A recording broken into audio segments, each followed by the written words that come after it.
अस्सलाम वालेकुम जी फ्रेंड्स। आज का जो हमारा टॉपिक है वो है डिस्क्रीट रैंडम वेरिएबल। ओके, चूँकि हम लोगों ने एक सीरीज़ स्टार्ट की हुई थी प्रोबेबिलिटी एंड स्टैटिस्टिक्स, उसकी सीरीज़ में आज का जो हमारा लेक्चर है वो लेक्चर नंबर 39 का बी पार्ट है, डिस्क्रीट रैंडम वेरिएबल। ओके, तो आइए स्टार्ट करते हैं। बिस्मिल्लाहिर्रहमानिर्रहीम, सल्लल्लाहु अला मुहम्मद सल्लल्लाहु अलैहि व आलिहि वसल्लम। सबसे पहले हमें रैंडम वेरिएबल का क्या बताना चाहिए। इसको भी हमने जो हमारा ए पार्ट था इसमें स्टडी कर लिया था, लेक्चर नंबर 39 के ए पार्ट में स्टडी कर लिया था रैंडम वेरिएबल। अब डिस्क्रीट रैंडम वेरिएबल क्या होती है कि जिसमें जो वैल्यूज़ होती हैं वो कंटिन्यूस नहीं होती, बल्कि एकदम से कम हो जाती हैं या एकदम से ज़्यादा हो जाती हैं। आम सिंपल फार्म में मैं ये कह रहा हूँ कि वो कंटिन्यूस नहीं होती है उनकी वैल्यू, उसको हम डिस्क्रीट से रैंडम वेरिएबल का नाम देते हैं। ओके हो गया। अब इसको हम एग्जाम्पल के जरिए समझने की कोशिश करते हैं कि ये हमारे पास बला क्या है। तो सपोज करें हमारे पास दो कॉइन्स हैं।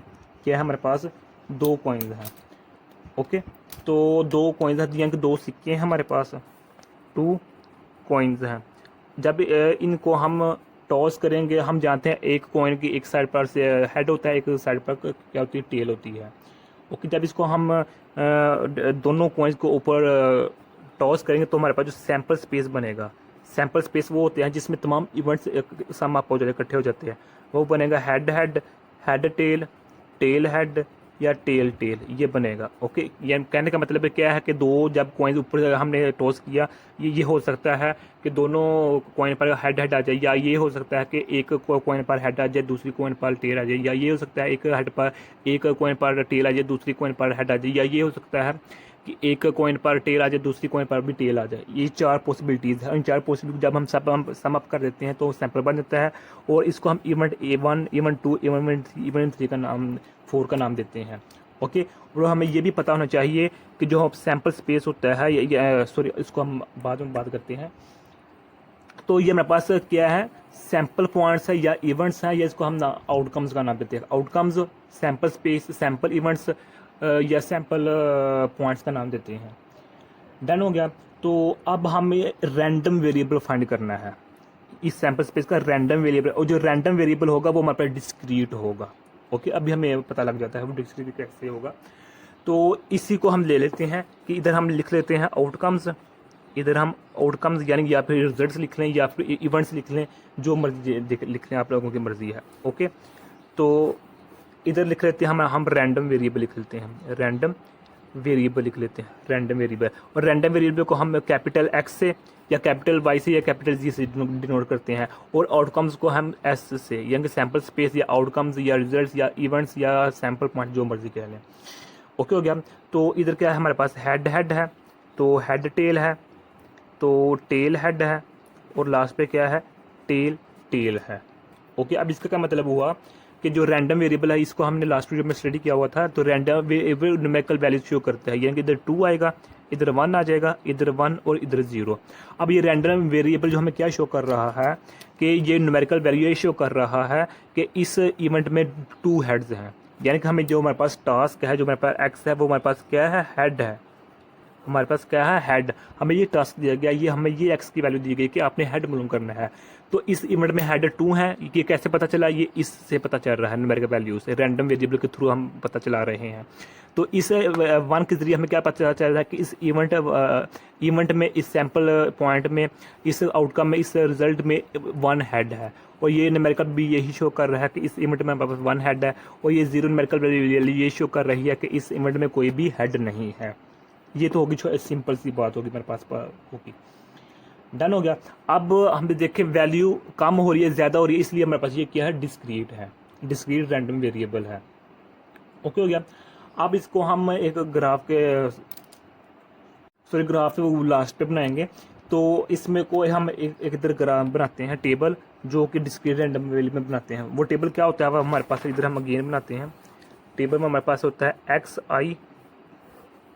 एक्स आई, तो इधर होता है कि मेरे पास पी एक्स, यानी कि ये हमारे पास वेरिएबल्स होते हैं और इनकी प्रोबेबिलिटीज ये मेरे पास मौजूद होती है। ओके, ये 0 है, ये 1 है और ये 2 है, तो इधर 1/4 आएगा, इधर 2/4 आएगा, और इधर 1/4 आएगा। ओके, अब ये वैल्यू कैसे आती है, मैं इधर अर्ज करता हूँ। देखें, ये तो एक्स आई तो हमें पता है कि एक्स आई किसकी इक्वल होती है, एक्स आई 1 इक्वल होती है x1 के, x2 के, x3 के। अब xi इसमें हमारे पास ये है xi, ये हमारे पास क्या है x1 है, ये हमारे पास क्या है x2 है, ये हमारे पास क्या है x3 है, ये हमारे पास क्या है x4 है। ओके हो गया। यानी कि जो हमारे पास सैम्पल पॉइंट्स होते हैं या इवेंट्स होते हैं या आउटकम्स होते हैं उनको हम डिनोट करते हैं x1 से, x2 से, x3 से, x4 से। ओके। और जो रैंडम वेरिएबल जो हमें टास्क दिया तो उसको हम कैपिटल x से डिनोट करते हैं। ये डन हो गया। तो अब देखें कि जो हमारे पास यहाँ xi क्या हो गया 0 1 2। अब ये 0 क्या शो कर रहा है, ये उस इवेंट को शो कर रहा है जिसमें एक हेड भी नहीं है। अब ये न्यूमेरिकल वैल्यू क्या शो कर रही है कि ये उन दो इवेंट्स को शो करती है जो हमने स्टडी किया है जिसमें एक एक हेड है। ये न्यूमेरिकल वैल्यू क्या शो कर रही है कि ये उस इवेंट को शो कर रही है जिसमें 2 हेड्स हैं। ओके। अब ये प्रोबेबिलिटी, जब हम इसका प्रोबेबिलिटी फाइंड करेंगे तो हमारे पास वैल्यू इस तरह आ जाएगी। अब प्रोबेबिलिटी कैसे फाइंड करते हैं, हम जानते हैं कि जो हमारे पास प्रोबेबिलिटी का फार्मूला, सपोज करें हमारे पास इवेंट ए है, उसका जो जब प्रोबेबिलिटी फाइंड करेंगे तो हम कहेंगे number of event A over number of total events. Okay. तो देखें कि जब 0 के केस में, इस केस में जो हमारे पास था, इस केस में हमारे पास इवेंट क्या है, हमारे पास एक ही है, यानी कि हमारे पास इवेंट ए है। 0 किसको शो कर रहा है, इवेंट 1 को, एक इवेंट को शो कर रहा है, तो इसलिए हमने एक शो लगा दिया। तो टोटल इवेंट्स क्या है, हमारे पास 4 हैं। टोटल इवेंट्स हमारे पास कितने हैं, 4 हैं। देखें 1 2 3 और 4 इवेंट्स हैं, तो ये इसकी बात होगी। तो इसलिए हमने 1/4 इधर लिख लिया। अब 1 की जगह हमने 1 के नीचे वो 2/4 की लिखा है, वो भी देख लेते हैं कि इधर हम जानते हैं कि ये जो 1 न्यूमेरिकल वैल्यू है ये किसको डिनोट कर रही है, ये 2 इवेंट्स को डिनोट कर रही है, एक इसको और एक इसको। ओके। तो इसलिए ये दो इवेंट्स को डिनोट कर रही है, 2 लिख लिया, तो टोटल इवेंट्स 4 है, तो इसलिए हमने ये इसको इधर लिख लिया। अब प्रोबेबिलिटी जो हमारे पास 2 की है वो क्या है, वो 1/4 होगी। क्यों? क्योंकि जो हमारे पास 2 है ये किसको शो कर रहा है, ये 1 इवेंट को शो कर रहा है, इस 1 इवेंट को शो कर रहा है, तो इसलिए हमने ऊपर 1 लिख दिया, ये तो हमारे पास टोटल नंबर ऑफ इवेंट्स आ गए। तो इस फार्मूले की मदद से हमने इसकी प्रोबेबिलिटी फाइंड करके इधर हमने लिख दी है। ओके। इसको हम 1/2 भी लिख सकते हैं, यानी कि कट जाएगा तो 1/2 रह जाएगा। डन हो गया। तो अब इसमें जो डिस्क्रीट रैंडम वेरिएबल होता है, इसमें हमारे पास 2 कंडीशंस होती हैं। अगर वो 2 कंडीशन सेटिस्फाई कर रहे हैं तो हम कहते हैं कि हमारे पास ये वाकई डिस्क्रीट रैंडम वेरिएबल। पहले क्या है कि इसमें जो हमारे पास टोटल प्रोबेबिलिटीज़ होती हैं वेरिएबल्स की, वो किसकी इक्वल होती हैं, वो 1 की इक्वल होती हैं। तो सेकंड कंडीशन क्या है कि जो आप लोगों का प्रोबेबिलिटी होती है वो ग्रेटर देन या इक्वल 0 की होती है। ओके। अब इसको देखते हैं कि जो टोटल ये सम अप है, यानी कि टोटल यानी जितनी भी प्रोबेबिलिटी है हमारे पास 1 2 3 प्रोबेबिलिटीज़ है, इसको हम सम अप कर लेते हैं। तो इसको हमने लिख लिया, तो ये लिख लिया।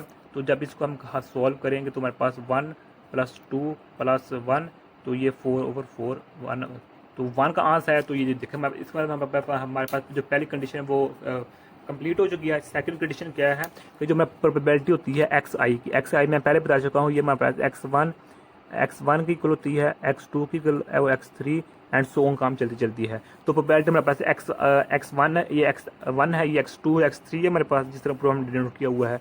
तो जो हमारे पास प्रोबेबिलिटी x1 की वो क्या ये है, वो हमारे पास है 1/4 है। जो प्रोबेबिलिटी x2 है वो हमारे पास क्या ये है, प्रोबेबिलिटी में हमारे पास x2 हमारे पास 1 ये है, हमारे पास ये 1/2 है। तो प्रोबेबिलिटी x3 क्या हमारे पास है, ये 1/4 है। तो ये भी देखें इसका जो आंसर आएगा वो हमारे पास क्या आंसर आएगा, इसको अंदर रखा तो 0.2 तो 5 यानी कि 0.25, तो इसका आंसर आएगा 0.5 तो 0.25, यानी कि देखें कि इसकी वैल्यू इक्वल होगी या ग्रेटर होगी 0 से। तो ये देखें तमाम वैल्यूज ग्रेटर हैं 0 से, तो इसलिए सेकंड कंडीशन भी फुलफिल होगी। तो यही आज का मेरा सा टॉपिक था।